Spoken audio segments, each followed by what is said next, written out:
So, here we are on the Guerilla TV channel at the protest for Sheikha Latifa, who is a lovely lady, Sheikh Mohammed's daughter. And having worked for the Mohammeds or the Al Maktoums myself, I really found them a very nice family. However, obviously just now there's a big problem in the UAE with abuse of British citizens. Obviously what happened to me, I was held in the UAE for 2 years without a legal ability to work or leave the country after being attacked by a UAE state taxi driver. My father died when I couldn't attend his funeral. Took 13 months to get to trial. The taxi driver, in his statement, admitted to assaulting me. So it wasn't like my word against his. The money came out an ATM, which the UAE state refused to actually look at the actual information, that sort of information. And I was basically held for 2 years and allowed to starve on the streets. The incident happened in 2013, and I wasn't able to leave the UAE until April 2015. So 2 years I was held and allowed to starve on the streets. Now, we're outside the UAE UAE embassy in London, and we're here for Sheikha Latif, lovely lady, and just another victim of a terrible legal system and abuse that's actually happening to British nationals, to other people in the country as well, because the actual business or the actual legal system is archaic and really needs overhauled. I mean, it's just disgusting, some of the abuses that are actually happening. Hopefully we'll get to speak to some of the people that are here and to actually discuss with them what happened to them. My human rights to be held somewhere for 2 years, without being legally allowed to work, to basically starve on the streets. That should be put under torture for anybody. I mean, that's just slow death, not being able to legally work. So we're here. This is the UAE embassy. We've already just seen the abuse of another British citizen for spying, held for 5 months, nearly had a life sentence, until the Foreign Office, who were completely useless in my case, who have just rejected the people and rejected any sort of investigation into their conduct. Basically, they've said, well, okay, the UAE abused you, we're not doing anything, we didn't do anything while you were over there, and they were absolutely useless. So they basically allowed the torture of one of their citizens and the abuse of one of their citizens when I was over there. But I mean, when I was in jail, I saw other abuses. Over to the left here, as you can see beside the actual sign, is David Hay. David was the Leeds United manager, and I'll let him talk about his own story. He's already been in 60 Minutes. Hard Talk. He's already been in Hard Talk about his abuse in the UAE. And obviously, mine was exactly the same. I went through a horrendous time. I was attacked when I was in the Hilton Hotel by security guards because I had nowhere to go. Thrown down 3 sets of stairs. I had by another woman who was an Emirati called Khan. My suitcase was stolen, and when I was given contracts over there for work, they never actually enforced the contracts. They never actually gave us the works visa, and I was mucked around over there for works visas and no protection over there for that either. So there's been an absolutely huge abuse of power that's actually happened in the UAE. Their government with our political class. Our political class, again, the corporates are only interested in the bottom line for them. But if it comes to human rights, it's okay for us to be abused in the UAE. So we're doing a boycott the UAE campaign to actually stop people or try and stop people or get people to think about the fact that they might be abused in the UAE. There's many stories. I've got many friends who have either been in prison in the UAE, might not want to come forward. Sometimes it's debt and it might be a bit embarrassing, but it wasn't embarrassing for me. The taxi driver admitted to assaulting me. He admitted to attacking me, get out of the car. It wasn't my word against his. And he said that I'd stole the money, but the money came out in ATM. So even today there's a digital receipt, which I've got copies of, the digital receipt of the transaction. But he lied, and he got away with lying because of certain things that actually happens with them. So there we've got the Sheikha daughter. Now I work for Sheikha Moza Al Maktoum, who was the chairman of the group, who I had met. She's a lovely lady as well. And basically, I was the head of 2 Forex companies over in the UAE. And I've certainly no personal gripes with the Al Maktoums, but obviously this is another daughter of Sheikh Mohammed, and also one of his sons died in quite mysterious situation as well. So we're now actually concerned about the rights of the actual people within the UAE. They seem to be abused, and it seems to our corporatist globalists are now prepared to allow people to be abused, their human rights to be abused. They keep waffling on about other people's human rights, but I don't think they're interested in anybody's human rights, and they're quite happy not to bring anything forward because of business relationships in the UAE that human rights are allowed to be abused. So I mean, it's just absolutely incredible. And that's good. Thank Baby Guerilla. That's it, Baby Guerilla there. So we're hopefully going to get some interviews with detained in Dubai. Rada Sterling does excellent jobs of getting people, not just British people, but including Latifa. She was in contact, Rada Sterling from Detained in Dubai was in contact with Sheikha Latifa, who was being chased out into international waters by the UAE Navy, and was basically seized in international waters, which is against international law. Obviously, you can just flout international law and human rights if you're in the UAE. And our political class has actually been corrupted by the money, and they're not interested even in their own people's human rights. I recently put in for an investigation to happen in the FCO, which I might go down to after this protest. And the FCO, and they weren't interested. They weren't interested in doing an investigation. They said it was time barred. But we know that time barring is just another reason to prevent people from gaining justice. I mean, time barring is just there's no reason for time barring. It's just an excuse not to pursue justice. And when the new political parties set up, we'll be getting rid of time barring, and people will have to stand trial for the situations that actually happen. So I don't think this is this will not be forgotten, or this will be played out regardless. As you can see, I said that we were going to start doing protests outside the UAE embassy, and abuse that is being allowed to happen. And just absolutely disgusting human rights violations, and absolutely disgusting that this was allowed to happen. Can you put that sign just go around the front? Just so we've got the signs here. We want to stop the torture. Stop the torture. Just hold it up, boss. Stop the torture in the UAE. So that's fantastic.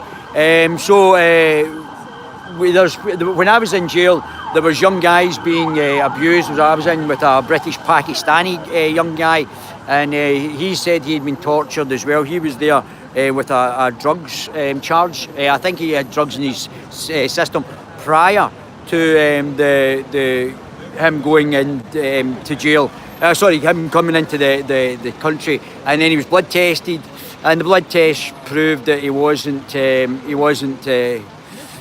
he had drugs in his system, and then he went to jail. I was in jail with a young Emirati tank commander who had smoked cannabis in Addis Ababa, and he got 4 years in jail. Now, personally, I think the drug laws are correct, but there wasn't very many drugs that I saw, and I certainly would not be advocating 4 years in jail though for smoking cannabis. I don't think that's correct, and I don't think that's right.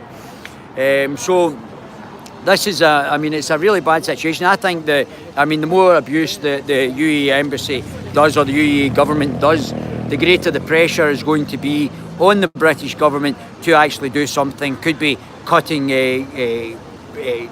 plane journeys to the UAE, or stopping them, or stopping stopovers to the UAE, or it could be the fact that we actually do what the UAE does, and actually say that if you're from the UAE and you're starting up a business, you have got to have a British sponsor, and you would have to have 50% of your shares would have to go to that sponsor.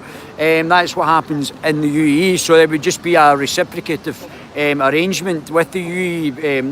That's what they do.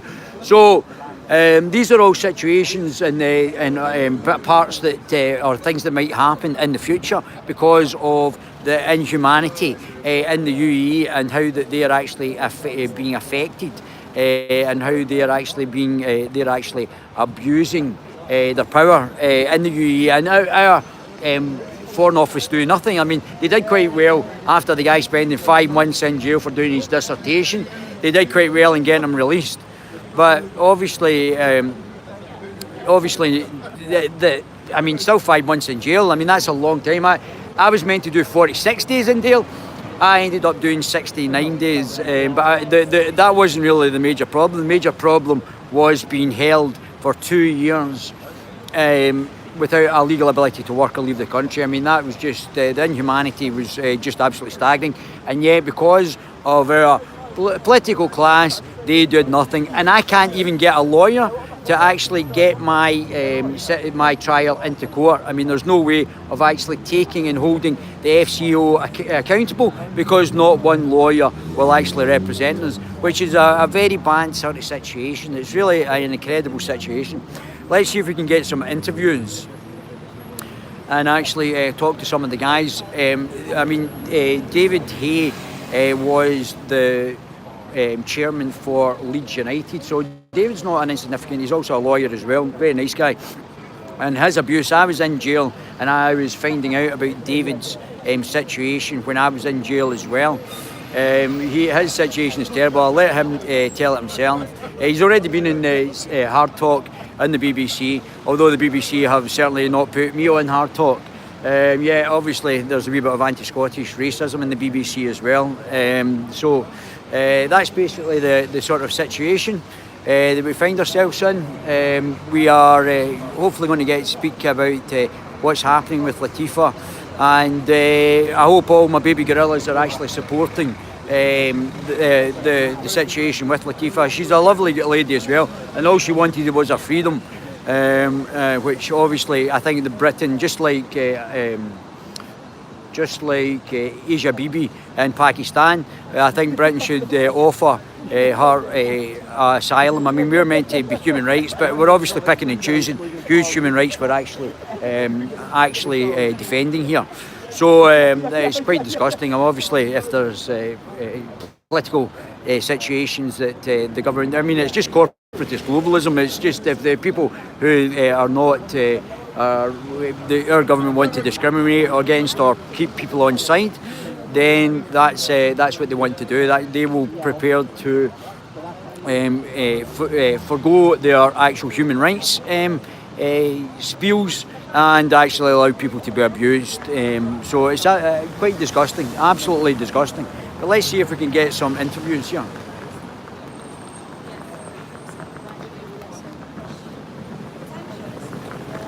Let me just switch this.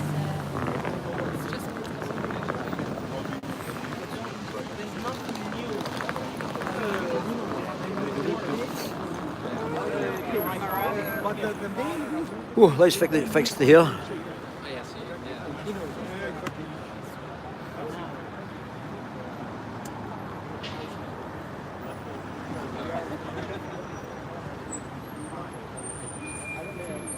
Do you want to have a chat?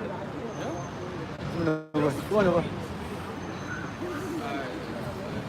Hi there. What's your name? My name is Ayhan. I'm Syrian. Oh, very good, Ayhan. I used to live with Syrians in the UAE as well, so I used to share a room with the guys. They were great guys. So just I'm gonna give you my story Yeah. shortly, briefly. I was there and I went there to Emirates in 2008. I made my company, my own company, my money, and after 8 years, hard work, and it's high temperature Living. there. Yes. More than Temperature. 50 At night as well. degrees. And after that, everything disappeared just because the royal family. So royal family, they don't care about anything. I had an argument with someone who had really good relationship with the royal family. So they make for me fake case. That's usually what they made for the people because they can't tell you just because of the sheikh you have to go out, you have banned or something. No, so they made for me a fake case, and I have everything evidence that's improve my innocence. Yeah. So, but they don't care. No, and you've got no right of response either. I mean, you've got no body. You can't sue them in the UK. You can't sue them internationally. You're not going to go back to Dubai and sue them. It costs thousands, and you won't get any further forward. So you really got no human rights under this sort of situation, have you? So the law here in UK. I don't know. They have good relationship with the Yeah. UK. So. I've been protesting here more than 6 months now. I'm trying to. I will not give up to get justice. They tortured me. Yeah. Actually, they tortured me. Do you want to explain what happened, or is it too sensitive? Actually, really, I don't want to remember what happened exactly. So I'm gonna give you something briefly. But they tortured me more than 100 days in their jail. So many methods of torture, and finally they deported me to war zone. They deported me to Syria and in 2015, and that time was really the war. So. After that, I was wanted to the Syrian regime because just because I'm opposite. So I paid a lot of money just to get here. Yeah. And everything they destroyed my life. They actually I'm hopeless, but actually I have really bad experience with them. Are you allowed to stay here now? Yeah. That's great. Yeah. I have understand. So I can tell you something. So honestly now, we have to do something. Yeah. We don't have to give up. Yeah. If you want to get justice, we don't have to give up. Yeah. That's my words. Yeah, well, I'm on your side as well, so don't worry, I had a similar situation, but yeah, I understand exactly what you're going through. Thank you so much. Thank you so much. Have And fun. hopefully, we'll get justice. Not just me, because there is a lot. There is a lot, and hopefully we'll get the word out as well. I think maybe a boycott has got to an individual's boycotting the UAE might be a way of actually putting the pressure on as well. So actually, you know what? Hopefully, we need something like legally, so courts or something international, at least to catch these criminals with for human rights, because human rights abusing it's criminals. So it's crime. So we have to do something actually. Anyway, thank you so much. Thank you very much. Thank you. Thank you. Right, did you want to have a wee chance? No? So, so basically the situation is still going to develop. I mean, there's not really going to be an issue that is not going to be covered now with the UAE. I mean, it's all open. It's basically open season on the UAE, which is going to be very interesting. I mean, that's just one story. I could tell my close friends dozens of stories that will actually happen through the situations. The UAE is a honey trap. It's not a place that you would like going to Spain. It's not something like that. That you can be in a whole lot of trouble over there and have little support from our own government. But yeah. So detained in Dubai. So the difficulty we've got is actually not having any lawyers to actually get us into court. We need to actually have representation, and until we get representation, we actually don't get the situation in court, and we're not able to advance it. So it's a big problem, and especially with Latifa. She's gone. I mean, there's no way. God only knows what's actually happening to her just now. I mean, it's just absolutely incredible what's actually happening. But I'll go online and have a look at David Hayes' story. You'll get it on the BBC and you'll get it on various channels. But yeah, the Guerilla TV channel. The Guerilla TV channel. It's an online, it's a YouTube thing that we do. All over. It's in the UK. We cover everything though. Do you want to speak? Yeah. Yeah, go on. What's your name? Haider Al-Shakarchi. Oh, that's a great name. Are you Arabic? Yes, I am. Ah, fantastic. كيف الحال? Am I what? كيف الحال? تمام. كيف حالك? I'm Arabic شوي. شوي? Yeah, but I do enjoy speaking Arabic. I really love it as a language. Can you just tell us a wee bit about yourself? My name is Haider Al-Shakarchi. I work with Al Bawaba News. I have a column called DC Insider. I try my best to stay as unbiased as possible. I get both views, and right now I'm in London for the week so that I can cover what's going on. And what's going on is there is a princess, Sheikha Latifa, who's missing. Been 9 months. We haven't heard anything from her, and that's ridiculous. The other people that were on the boat were detained. They were beaten, they were tortured. They were released. She wasn't. They are not saying anything, and they're right there, they're not saying anything, not doing anything. And the last thing that they said during all of this was that she's fine. Yeah. Well, if she's fine, where is she? Yeah. And if she's fine, why do we not see a picture of her? Yeah. Why is she not talking? Yeah. So hopefully nothing bad happened to her. Yeah. But from her last Instagram, the video, she said that if you guys don't see me, please get this out. I thought it was exceptionally worrying the other day there. I mean, I was absolutely gobsmacked by the thing on the BBC. I think they did it very well, but I mean, it was horrific. It was really horrific. It's unbelievable, and what's really unfortunate is the fact that it is not getting enough media coverage. No. Why? Because it's been deliberately suppressed, because of our relationship, or our political elite's relationship with the UAE as well. And obviously there's strategic interest there as well. But that shouldn't be allowing our government to abuse or having their own citizens abused. We're actually paying their taxes and they're meant to be representing us. And this is going to increasingly come to the fore over the next period of time. Exactly, and the most unfortunate part is that you've got the UAE and Saudi working together on this. So in the end, and then of course there's America. That all together, this story is. We're trying our best. Yeah. I'm writing as much as I can. We're doing as much as we can. But as you just saw, the police. Shoot us away. Yeah. They counted us down 5, 4, 3, 2, 1, and now you got to get out of here. And all we wanted to do is just take a picture. And they wouldn't even let us put the picture on the wall. I'm very sorry I missed that. I'm very sorry because I would had a few choice words for them. It was ridiculous.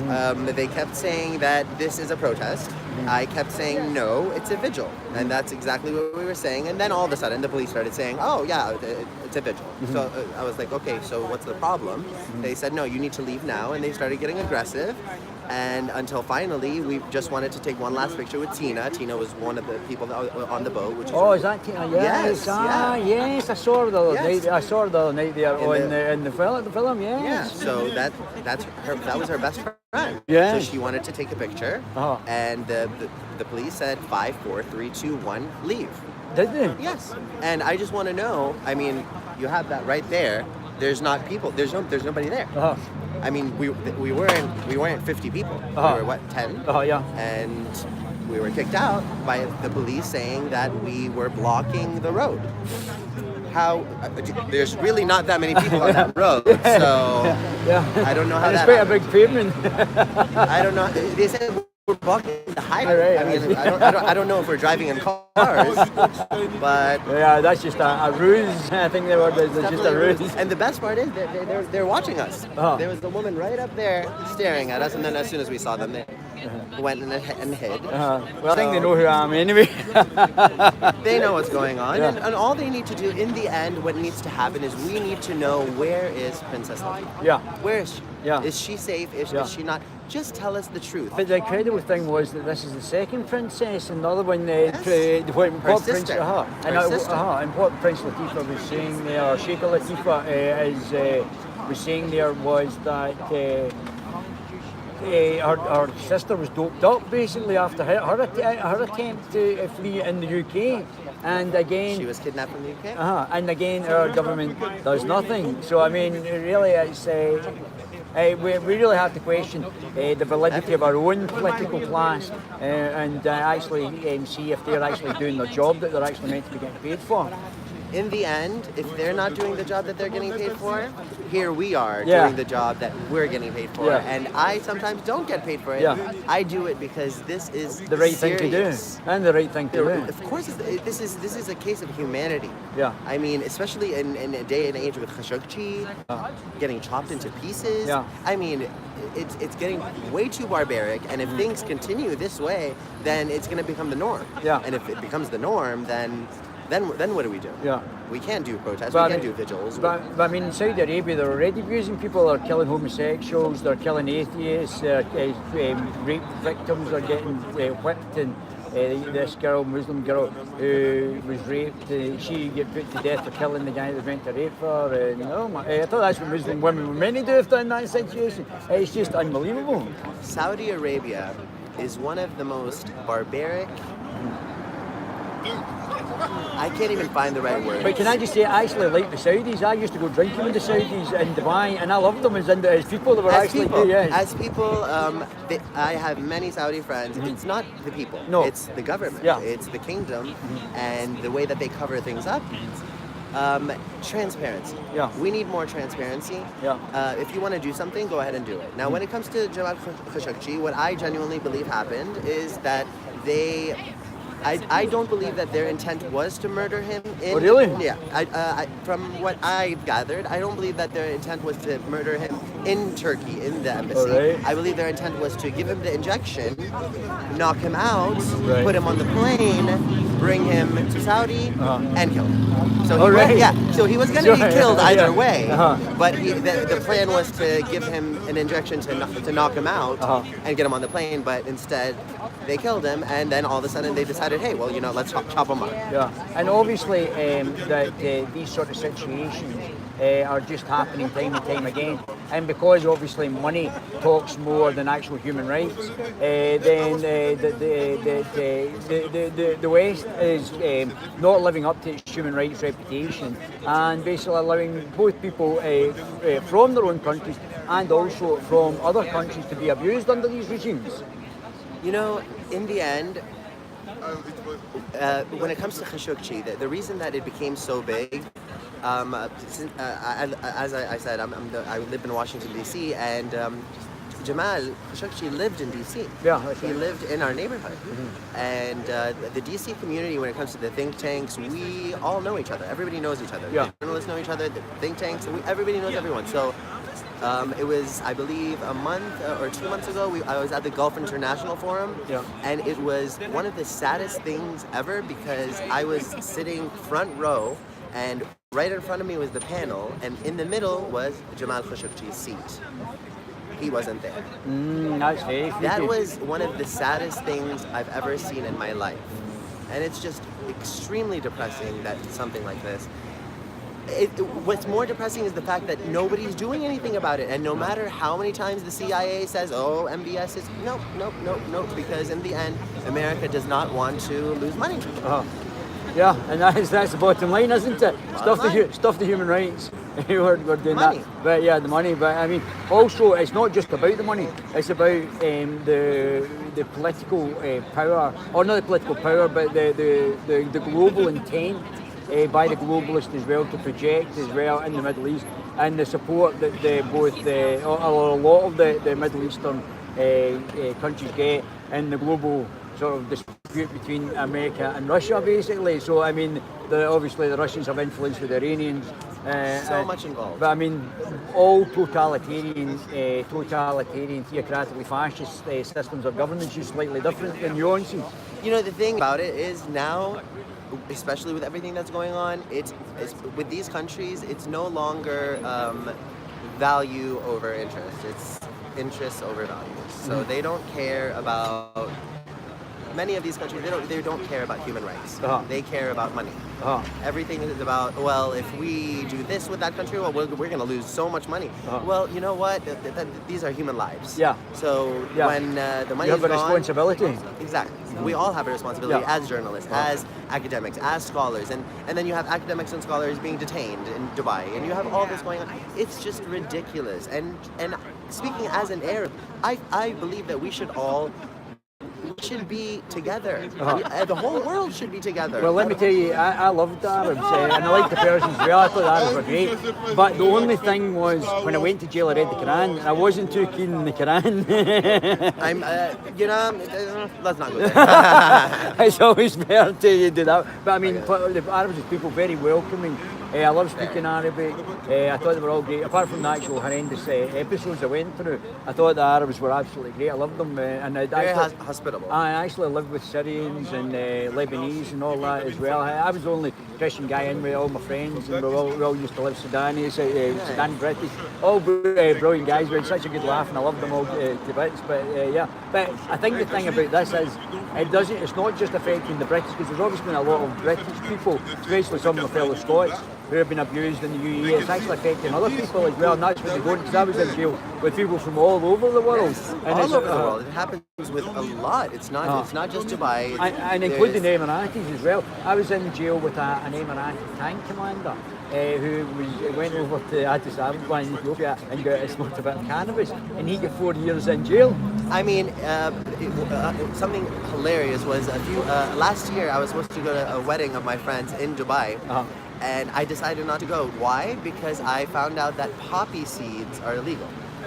I don't even eat poppy seeds. But I didn't know that. What if I was at the airport and like a bagel, a few poppy seeds fell on me, I would have went to jail. Jesus. Yeah. So when I saw that, I was like, you know what?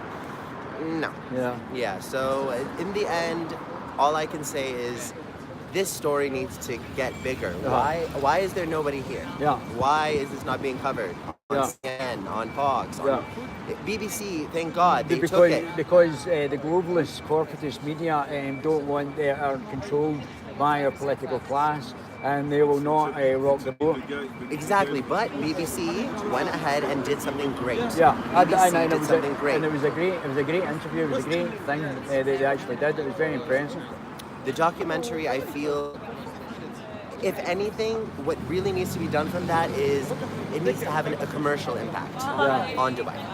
That needs to be done. And I think a boycott the UAE campaign might actually be the next stage forward if people are prepared to get behind people's human rights and boycott Dubai.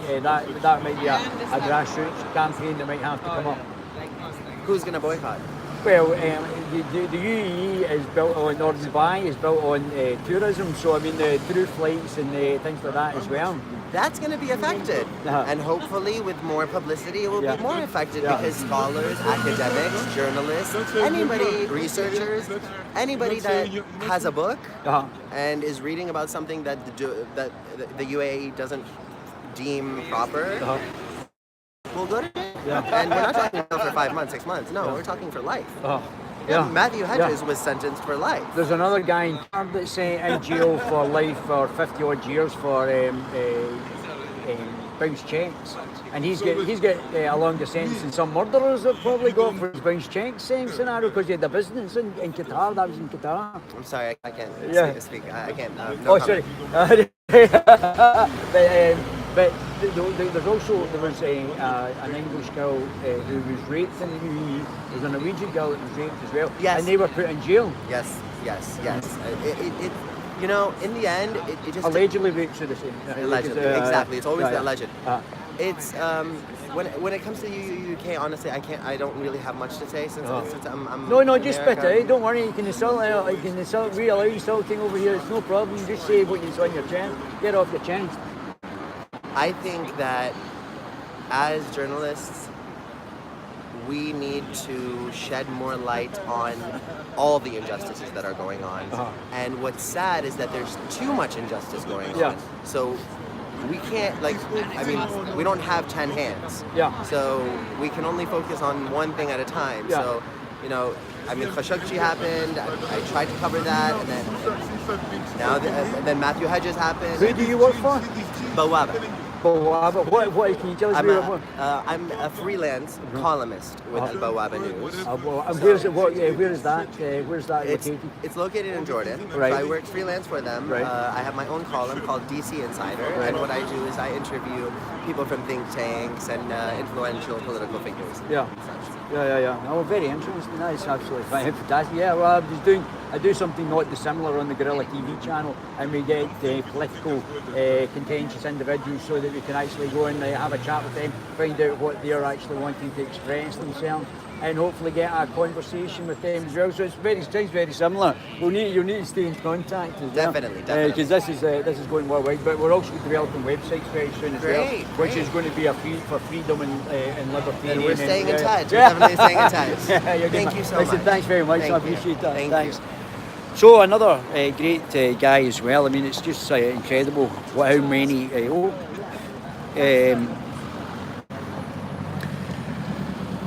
My wires are always coming undone. I need a longer leads. Anyway, so the fact is that we're now seeing increasingly people being abused. There's much more people who aren't coming forward because they've just put it to bed as a bad experience in the UAE, but there's a lot of people out there. I thought there would be more people here. Obviously trying to advertise this is just really difficult.